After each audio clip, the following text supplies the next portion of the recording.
স্বপ্ন যেতে ভোটে, প্ল্যানিং না। এদের প্রতিপক্ষ হইয়া আপনি কি বানাইছেন সেটা দেখি। আসেন।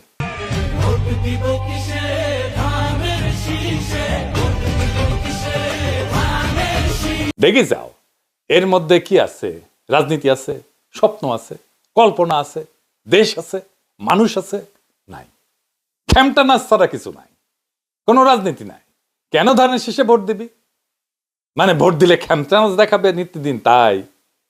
তফাৎটা দেখেছেন তো। আপনার এই খেমটা নাচ তারেক রহমান আপনার হারায় দেবে। ওইটা তো হাসিনার জয় বাংলা জিতবে, আবার নৌকার নকল। নকল ছাড়া আর কিছু পারেন না। দেখেন, এসেছে এসেছে আবার ইলেকশন, জিতবে নৌকা, জিতবে জনগণ। 16 কোটি মানুষের একটাই ডিসিশন, জিতবে নৌকা, নাই কোনো টেনশন। এসেছে এসেছে আবার ইলেকশন, জিতবে নৌকা, জিতবে জনগণ। হাসিনারটা অনেক নান্দনিক ছিল, আপনারটা তাও না।